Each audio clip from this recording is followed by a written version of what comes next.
ಸ್ವತಃ ಅವರು ಮಿಸ್ಸಸ್ ಅವರು ಕೆಲವು ಸಂದರ್ಭದಲ್ಲೇ ನಮಗದು ಒಂದು ರೀತಿ ಏನು ತೊಂದರೆ ಆಗ್ತಾಯಿದೆ, ಮಾನಸಿಕವಾಗಿ ನಾವೇನೋ ಕಳ್ಕೊಂಡಿದ್ವಿ ಅಂತ ಅನ್ನಿಸ್ತಾ ಇದೆ ಅಂತ ಮಾತುಗಳನ್ನ ಅಲ್ಲಲ್ಲೇ ಮಾತಾಡಿದ್ದನ್ನಾಗಲಿ ಗಮನಿಸಿದಾಗ, ಮತ್ತು ಇಲ್ಲಿವರೆಗೆ ಕೆ ಎಸ್ ಈಶ್ವರಪ್ಪನವರು ಯಡಿಯೂರಪ್ಪನವರು ವಿರೋಧ ಮಾಡಿದ್ದಾರೆ ವಿನಃ RSSನ ಅಥವಾ BJP ವಿರೋಧ ಮಾಡಿಲ್ಲ. ಇವತ್ತಿನ BJPಯಲ್ಲಿ ಮರಳಿ ಬರ್ತೀನಿ ಅನ್ನೋಂಥ ಮಾತನ್ನು ಅಲ್ಲೇ ಅಲ್ಲಿ ವ್ಯಕ್ತ ಮಾಡ್ತಾಯಿದ್ರು.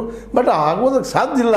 ಯಾಕೆಂದರೆ ಯಡಿಯೂರಪ್ಪನವ್ರನ್ನ ಬಿಟ್ಟು ಕರ್ನಾಟಕದಲ್ಲಿ BJP ಯಾವುದನ್ನೂ ಯಶಸ್ಸಾಗಿ ಸಾಧಿಸಲಿಕ್ಕೆ ಸಾಧ್ಯ ಇಲ್ಲ ಅನ್ನೋದು BJPಗೆ ಮನವರಿಕೆ ಆಗಿಬಿಟ್ಟದೆ ಇವತ್ತು.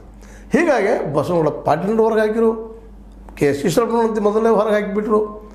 ಈಗೇನಿದ್ರು ಯಡಿಯೂರಪ್ಪನ ಮಾತು ಒಂದೇ ನಡೆಯುತ್ತದೆ BJPಯಲ್ಲಿ. ಅವ್ರ ವಿರೋಧಿ ಬರೋದೇ ಅಲ್ಲಿ ಇಲ್ಲಂತಲ್ಲ, ಆದರೆ ಅವ್ರ ಮಾತಿಗೆ ಬೆಲೆ ಅಲ್ಲಿಲ್ಲ ಅನ್ನೋದು ಈಗಾಗಲೇ ಸ್ಪಷ್ಟ ಆಗ್ತಾ ಬಂದಿದೆ.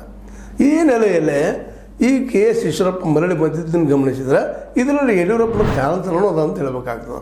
ಅವ್ರನ್ನ ಕರೆಸಿದ್ದು, ನಮ್ಮ ಮೊಮ್ಮಗಳ ಮದುವೆಯಲ್ಲೇ ಅವ್ರು ಸನ್ಮಾನ ಮಾಡಿದ್ದು, ಶಾಲು ಹೊಸಿದ್ದು ನೋಡಿದಾಗ ನಾವು ಮರಳಿ ಕೂಡಿ ಹೋಗೋಣಪ್ಪ ಅನ್ನೋದು. ಯಾಕಂದರೆ ಯಡಿಯೂರಪ್ಪನವ್ರಿಗೆ ಗೊತ್ತದು ಒಬ್ಬ ವೈರಿ ಯಾವಾಗಲೂ 10 ಮಿತ್ರರಿಗೆ ಸಮ ಅಂತೇಳಿ. ಅದಕ್ಕೆ ವೈರತ್ವ ಮಾಡೋದ್ರಲ್ಲಿ ಏನಿಲ್ಲ, ಅವ್ರಿಗೂ ಏನೋ ಒಂದಿಷ್ಟು ಕೊಟ್ಟರೆ ಆಯಿತು ಅಂತೇಳಿ.